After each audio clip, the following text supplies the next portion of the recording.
My name is Jacob, and I'm a Norse Pagan. My name is Casey, and I'm also a Norse Pagan.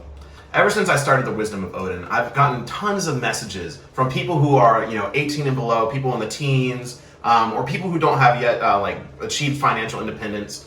And they're just wondering, how do you worship the gods when you're usually it's under the rule of their Christian parents, or they're just not in the right home situation. Now, I want to be helpful with this, but hopefully you understand it's very difficult for me to answer these questions, especially since I don't know everyone's lives, I don't know everyone's home situation, and so it's hard for me to answer a lot of these questions. But I get them so much, I felt it was time to finally put together a video for anyone who's seeking this knowledge and really needs this to help with their faith as they're in their younger years. So Casey's going to be asking me questions, as we did last time with Beth, and I will be answering them as best I can. Now, we did receive 50 questions on the story I put up on my Instagram, so I did have to kind of whittle that down a little bit, and a lot of them were repeats. So I have 20 questions that I've kind of reworded, that way they kind of make sense for a general audience. So we'll be going through those and hopefully keep everything pretty clean and concise, and I do hope this is helpful. But let's go ahead and get started with these community questions for the young Norse pagan community. What do you do when you have Christian parents? Should you tell them? So I put this at the very beginning when I was planning the questions, just because it's probably the question that's on everyone's minds. I mean, even people who are adults in this field, even I haven't told my mother because it's so difficult. And the reason I haven't told my mother is because it would break her heart. And I do truly love her and care for her. And I've mentioned this many times, but you're really going to have to determine it based on your family situation.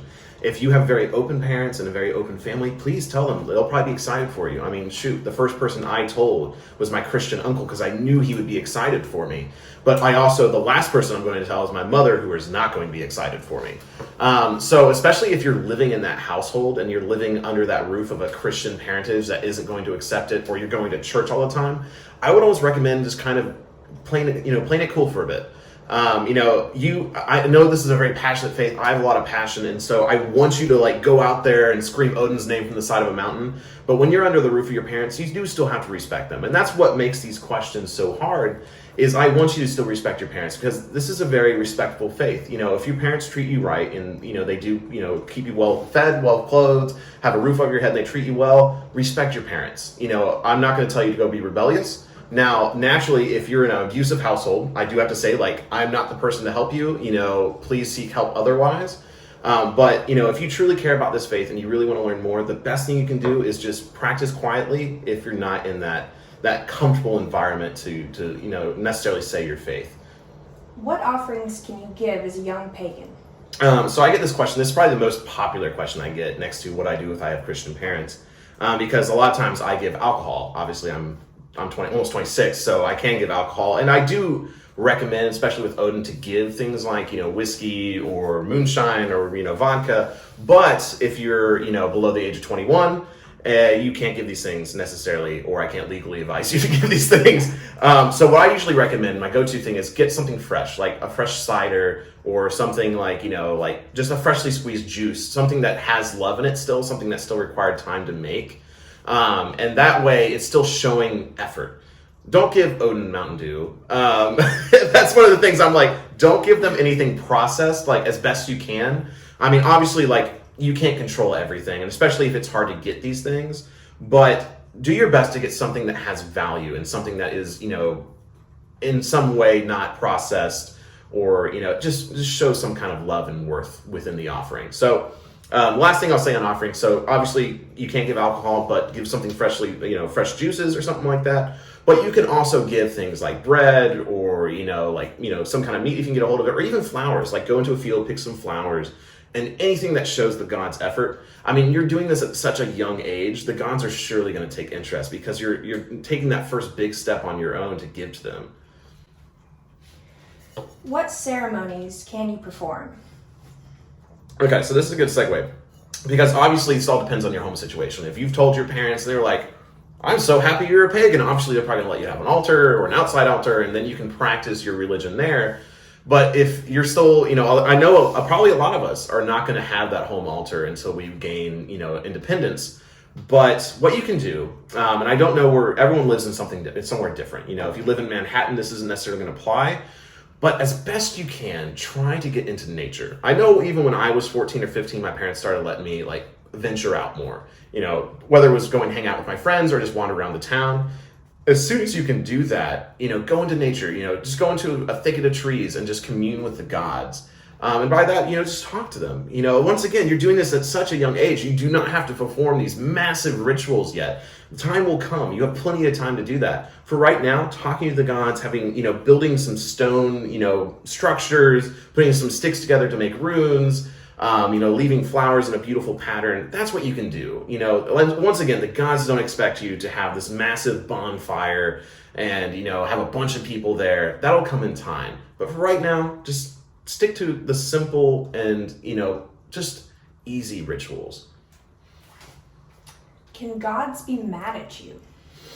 Ooh, yes, gods can be mad at you, but you kind of have to call that upon yourself. Like if you, obviously taunt the gods, or I guess the best way, just be respectful to them. Don't expect them to bow down to your will. They're, they are beings, and like while they are equals in a sense, like we help each other out, they're still very powerful beings that do tend to, do try to help us for the most part. So respect them. Obviously, if you disrespect the gods, they're going to disrespect you. It even says that in the Have 'em All, like, repay kindness with kindness and treachery with treachery. And the gods are going to do the same thing. Show them kindness and they will show you love, but also just show them disrespect and they're going to get mad at you.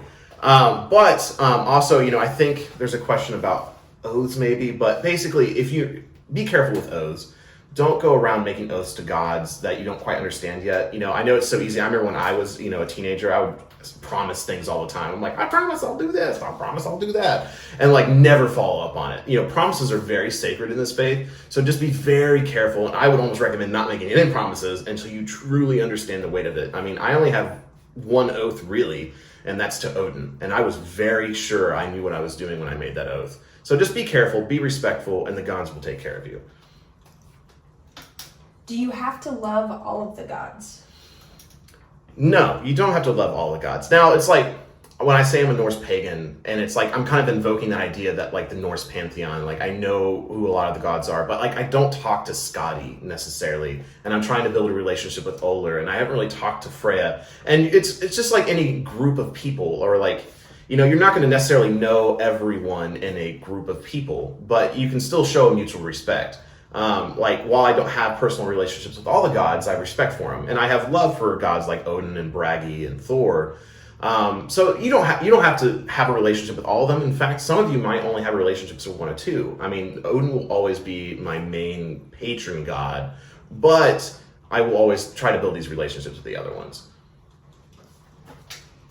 How do you stay connected in a non-pagan household? The best way for this, and I was thinking this the other day, is probably music. Because I remember that was such a good escape for me when I was a kid, because I got my first iPod and, I could just download music on there if I wanted. So look up Wardruna, look up, Heilung, and just really just escape, lay in your bed, put on your headphones and just drift away to Wardruna. Like I said, I want to tell you to go to the side of a mountain and shout Odin's name. But you don't need to do that necessarily. You can sit at home and really just enjoy the sounds of the gods, enjoy the sound of the folk. And when you do get the time to go outside, just, savor the moment, in fact, listen to the music then too, and just really connect to that primal side of yourself. How often do you give offerings? So I guess this is something I never thought about because I don't have like a rigid system for it. I really just do it when I feel like it. Like when the gods call to me or they're giving me a sign, I tend to give an offering. But I don't do it's like I don't necessarily have a once a week, every Wednesday. Like yes, Wednesday is Odin's Day, and I do try to do stuff, but I don't have any set schedule. Like obviously you have your holidays on the 21st of March and June, October and December, and it's like yes, I tend to try to do things and have gatherings then, but for the most part, it's just when the time feels right, I give to the gods. I know some people try to give every full moon. I did that too for a while, and I think that's a great way to keep in mind. I just don't, being in a Christian household for so long, the idea every Sunday having to do the same thing, that's what one of the things I really hated. So this religion, I really want to do it on my own terms. And so I encourage that for everyone else. Worship as much or as little as you want. What sources of information do you trust? So this is one of the really hard things, especially with social media and just the growing information age. You type in Vikings and you're going to get a million hits from a million different sources. So what do you trust? Obviously, don't trust people who don't give sources. If you've watched any of my videos on seeking wisdom, anytime I've actually dived into facts, I always have books next to me and I always communicate I'm getting them from this sources. I don't trust people who just are talking the whole time and have no connection or link or any idea of where they got this information from. And I do ask people to refrain from arguing or getting into debates online unless you have proof. And if someone's annoying you or pissing you off, ask them for the proof. If they're telling you like, no, you're wrong, say, great, prove it. If you watch me on any comments, I rarely comment anything negative, but if someone's like, being kind of agitative, only thing I'll say usually is show me your proof and I will believe you, because this is an information sharing faith. We're about gathering wisdom, but gathering the proper wisdom. So just make sure people are using their sources. How do you respond to people who say your gods don't exist? Laugh is probably the best way. Because if you're following this path, especially at such a young age, I didn't start following the gods until I was 22 or 23. And, the fact that I have these people who are 14 or 13 messaging me and they're like, I believe in the gods. And I'm like, holy crap, like, that's amazing. I'm so happy for you. And that's, the gods reaching to you at such a young age. Like, you don't want to have any form of elitism in your mind, but also that's special because the gods don't talk to everyone. And that's something that a lot of people don't realize is when Odin chooses to talk to you or Frigg chooses to talk to you, that's special. So cherish that. And, when people say, oh, your gods don't exist, just kind of smile and be like, you don't know what I've already experienced. And that's kind of how I feel. People tell me your gods aren't real. I'm like, you have no idea what I've experienced. Like, I have felt the gods. And I can, like, once you feel the gods, anyone who's felt the gods knows that experience is so real and it's not fake at all. So just smile, be the bigger person and just realize like, it's like, almost just like, I don't know, you just have no idea what we've been through. And I think that's just the coolest feeling. How do you know which God is right for us to worship? So I got this question quite a bit actually in the poll, and I was wondering, it was like, wow, that's something I never thought about. Which God is right for me? And I think it depends on who you are. I was never an athletic person. I was never, a brawler in school. So Thor really never stuck out to me at first, and Tyr, the more fighting gods. I was always someone that prized creativity. I loved to do research. I wasn't necessarily like a bookworm. I didn't like just absorb books, but I really enjoyed learning things like history. And so obviously Odin made sense to me. So take a deep dive into who you are and what you enjoy, and then you can kind of see what gods are right for you. If you're that brawny type that loves to play sports, great, Thor's going to be a great option for you. But if you love to learn and you love to gather knowledge and history from around the world, start talking to Odin. Or if you're like, hey, I really feel connected to something deeper and like runes call to me and I really feel like I can tell the future, great, talk to Frigg. And like that's one of the things, like every god's going to be a little bit different. And I think that's the beauty of this faith. It's not a one size fits all. Like if you feel something, go down that path. It's awesome. How do you connect to spirits? So spirits are a little different because spirits are a little bit more tied to certain places. I don't want to bring up ghosts, but the idea of a ghost is typically it's a haunted hotel or it's a haunted house. They're tied to a house. And like, whether you believe in the identity, like idea of a ghost or not, there's negative energies that exist in places. But it's true for the opposite. If you're looking for a good spirit, they also are tied to places, whether it's trees or groves or waterfalls or sometimes people or places. When you go there, you can feel it. Like the hairs on your neck stand up. You get chills, but it's a good thing. Like you feel happy and you feel pleasant. And it's like once you start feeling that, you can go back to that spot and start giving offerings or start communicating with that spirit and really start drawing the energy from that area. Because the thing that's awesome about this faith is so many people aren't connecting to those energies around us or to those spirits that we get to. And that's awesome. So definitely when you feel that sensation, go out and chase it. How do I honor the gods daily? So this is kind of the same thing with praying or like offering or how often do I give to the gods. It's up to you to know how often you honor the gods. I don't wake up every morning and I'm like, thank you, Odin, for my life. And I don't go to bed every night saying, thank you, Odin, for my life this day. It's just not what I think this faith is about. The way I honor Odin is by emulating him. And it's kind of the same thing. Like, obviously, I follow Odin because I prize wisdom. So in my daily life, I prize wisdom. People who want to have an intelligent conversation with me, I always pursue it. Or if I see myself in this wanderer, instance where I feel like I'm being asked to be this wanderer or this guide, I take that moment and I help guide people down the right path, whether they believe in this faith or not. I try to be as helpful as possible because I feel like that's what Odin would want. And I feel like that's how I honor Odin every day. And again, with different gods, it's going to be different. If Thor prizes strength, show strength and honor every day. Something I even realized with Frigg that I've been trying to connect to more, she prizes kindness. So if you really want to connect to Frigg, be kind. And every god's going to be different, but that's how we honor our gods, is by being the best people we can be. How can I start looking for fellow pagans? So this is hard because I didn't grow up in a social media age necessarily. Like, Facebook really just became a thing, which that's crazy to think about. Like, when me and Casey were kids, or teenagers, like, Facebook was like just on the computer. Like, and people were still kind of using MySpace, and so like we didn't have smartphones really. Like, I saw my first smartphone when I was like 17 or 16. Yeah, right. Like, smartphones haven't been that that long. So now, you have these people going into schools with smartphones in 7th and 6th grade. If not sooner. I think my 10-year-old niece got a smartphone already. I'm like, what? But smartphones and everything, I don't want to get too lectury on smartphones because that's not why I'm here. But they are such a great tool, but also such a great burden. And that's something we're going to be dealing with as a generation, as a culture for the rest of our lives. As long as we have smartphones, they're going to be a burden to us. But they're also a tool. If you really want to connect to other pagans, create a pagan account. It's something I recommend to anybody that comes to me. Create an account, share pictures of the Vikings TV show, share pictures of Odin, and whatever you feel like, or share your journey.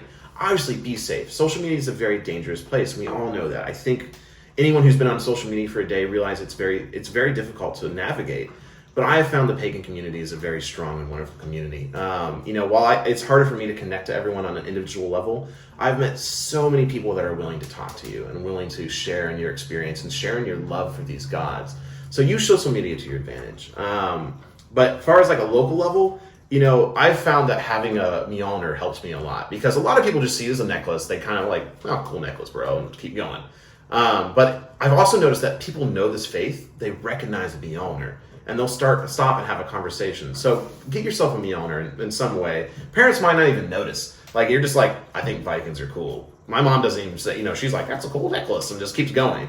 So get a Mjolnir and just wear it with pride. And if someone stops you and you're like, it's a great Mjolnir, obviously if they're not a creepy adult, but use caution. But also, like, it's a great way to attract other pagans when they recognize the symbols. Should I wait for a sign from the gods? So if you haven't received a sign from the gods, if you're just, a lot of people that are coming into this faith are because they had a divine moment where the gods are just like, hey, I see you. And you're like, ah! But a lot of people start this path looking for that sign. And that's okay. Like, everyone's going to be different. Some people, the gods like strike with a bolt of lightning and they waken up. And some people, you have to go to them. And that's okay. They're individual beings. Like, our gods aren't these omnipresent eyeballs ever watching us. You sometimes have to get the god's attention. And even I have to do that. Like, sometimes Odin's off doing his own thing, and I have to do something for him to notice me again. And so if you're on this path and you're seeking that sign, just keep trying to honor those gods. If you really want Thor to talk to you, show honor and strength. And if you really want Frigg to talk to you, show kindness once again. Yeah. Is all paganism the same? So this is, I could do a whole video on what is the difference between heathenism, Norse paganism, Asatru, and Odinism, and all these isms. And paganism itself is a blanket term, and even some people say Wicca is the blanket term for paganism. It's a whole thing. I try not to get too involved with it. Obviously, there are different pantheons of deities. And as a pagan, as me saying a Norse pagan, I kind of accept that there's other gods.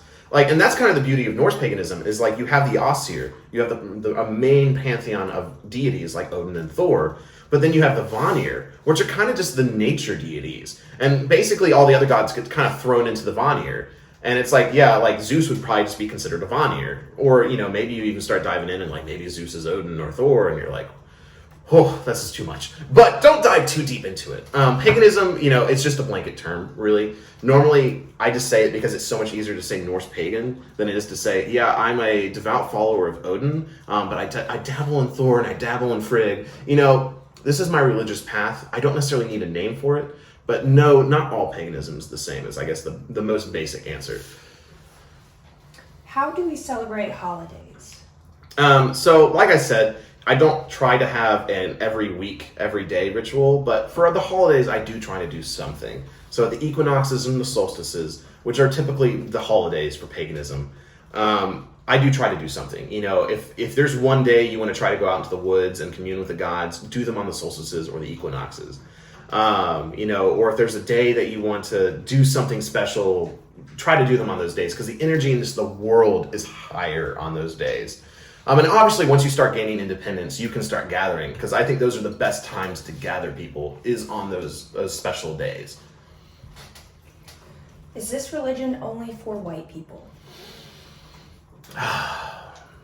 It get hot in here. This is a very hot topic. It's one of those things where, like, I can tell you right now, no, this is not just for white people, but there are layers to everything. For the most part, this religion is probably going to be mostly white people because it's a religion from the North. Most people in the North are white. It's just something that you can't get away from. But the first question I ever got asked when I gave a lecture on Norse paganism in college, the first person to ask me a question was an African-American woman. And she said, "Can I believe in Odin?"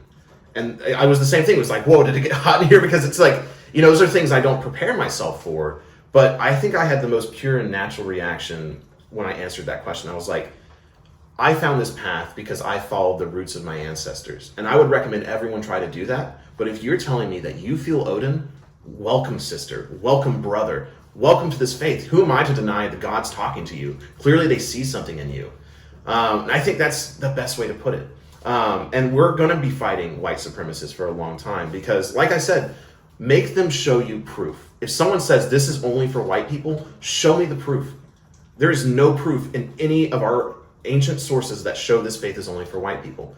If anything, the Vikings were one of the most diverse cultures on the planet because they traveled all around the world. I mean, they're one of the few early societies besides Rome that actually communicated with, like, the Middle East. They traveled all the way to North America and Africa, into Russia and Asia. The Vikings were so traveled. So I find it impossible to believe that they were racist in any way.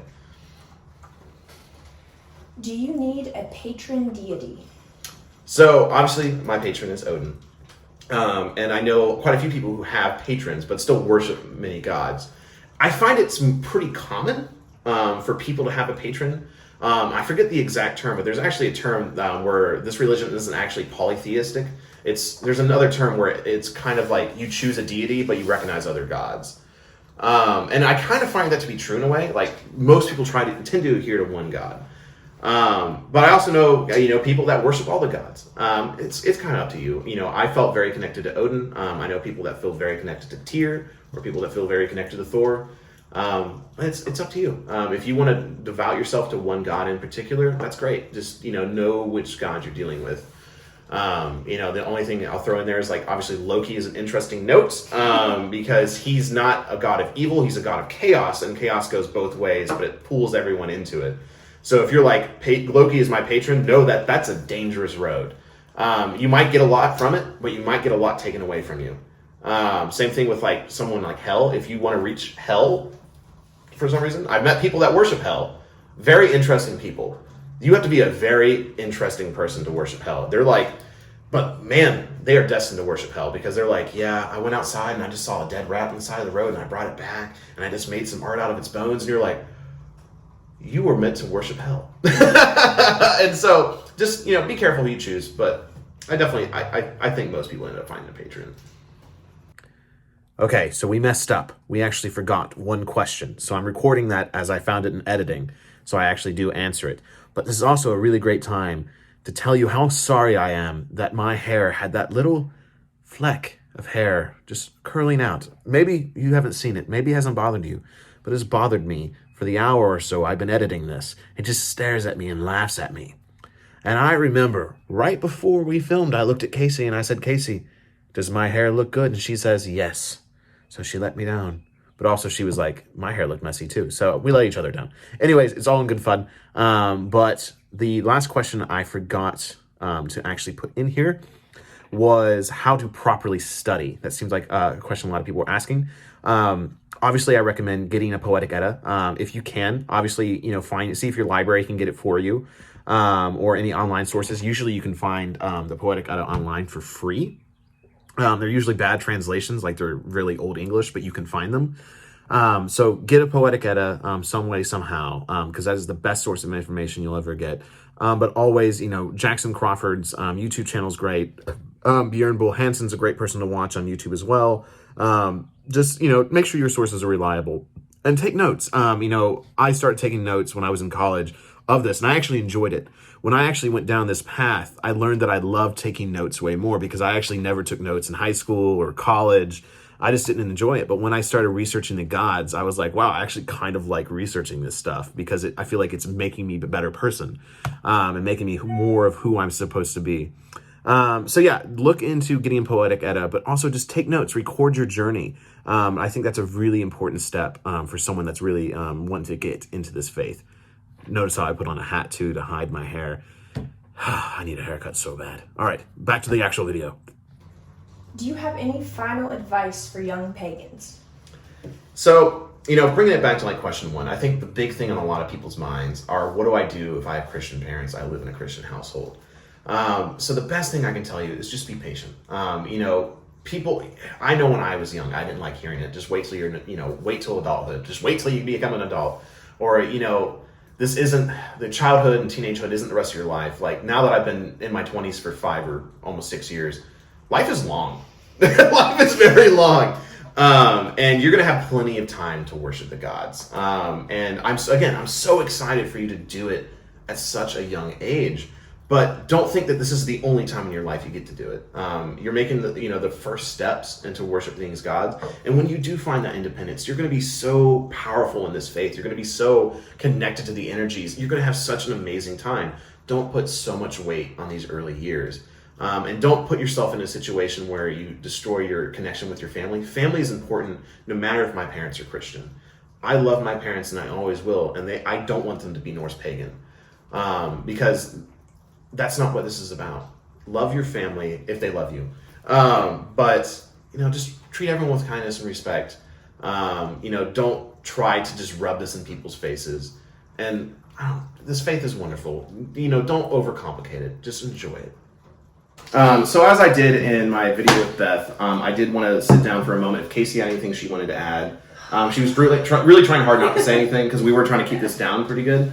But this last bit is just going to be like a conversation with her, kind of closing thoughts. But I will say before we get to this part, thank you so much for tuning in. I hope this answered a lot of your questions. I hope it helped. I hope you understand these questions were hard, and I try to answer them the best I can, and while still being respectful. So if you have any further questions, please put them in the comments below.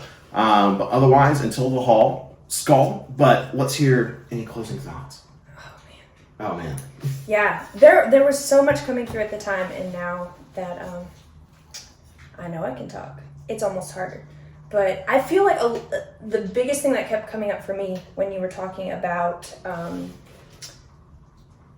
just be patient. I would almost say consider your time with your parents as almost a rite of passage. To see it as, can I hold on to my faith in an environment where it's not necessarily easy to do so? And take it as almost like a test. Can I hold on to what I believe and not allow external sources to dilute my love for these gods or my belief? And instead of having to worry about, just be patient, just wait, say, no, I'm being given a chance to test myself, to test my faith and see where it leads me. And take it as a sign of like honor, that you are doing something for the gods and you don't need to be seen for it. You don't need that external validation because it is a private, personal connection to something. A lot of other religions we see, there is almost this showmanship involved with it. That you have to be seen being the best person or praying every day or saying a blessing before your meal. And I don't find that to be true with the Norse gods. Yeah. It is very personal, and how you choose to worship and how you choose to commune with the gods is very dependent on your own personality and dependent upon your connection with them. And so to be okay not externally proving it for a while almost gives you time to nurture that relationship with whatever god or gods you feel drawn to. And I find that to be really, really beautiful. Yeah. That was, I think, the biggest thing that I can Yeah, no, I like that, because I feel like I was kind of circling the drain on that, where it's like, you don't have to rub this in people's faces. Right. You know, it's like, yeah. Because, like, to me, once again, it's just one of those things where when people, I've realized that I'm not the freak. Like, I think that's one of the things you think about when you first follow these gods, like, I'm a freak, because you feel alone, you feel like I'm worshiping these old gods from an ancient era that have been worshipped in 1,000 years. Right. What am I doing? Yeah. But then once you actually start, worshiping these gods, you're like, oh, these gods are clearly real. They're making me a better person. Yeah. And so that's why now when people are like, oh, you worship the Norse gods, I'm like, yeah, that's awesome. Yeah. Yeah. You should try it. It's a good time. Yeah, well, like we were filming that video downtown the other day, and like that guy came out, and this is, like, it'll be on a video tomorrow on Awa's Initiations channel, so watch it there. But basically, we were filming about paganism in our city, like downtown, and I was talking about like how it's hard to worship in a city, and this guy like walked out, and normally I'm kind of scared by that, because I'm like, oh, but I'm like, you know what? They're going to fear us more than anything else. And I was just still talking. I'm like, yeah, in the city, it's really hard to sacrifice a goat in the corner. And the guy is just standing right there like...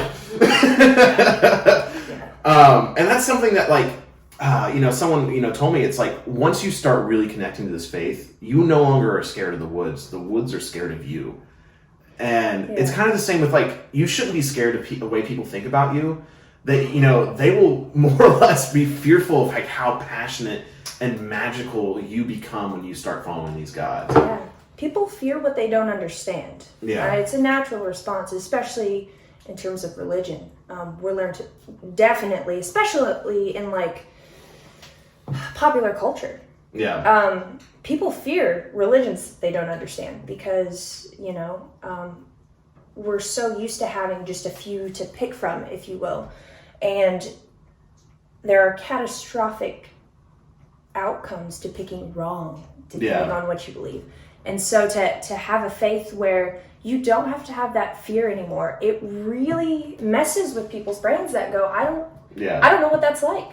I have no idea what it feels like to not be scared of not believing in necessarily one God, or, This conversation's come up a lot with a lot of various people I've been talking to, and it's that fear of damnation. Because they're so big about beating into your skull, especially in your, really Sunday school. Yeah. I feel like it starts at such a young age. They're so good at indoctrinating the youth. Yeah. Making them think that if you don't do this, you're going to hell. Or if you don't do this, you're not going to see your grandma. And it's like, oh, and that guy, it puts fear in you. And it's like, that's what, I don't even know how we would put fear into people into worshiping the Norse gods.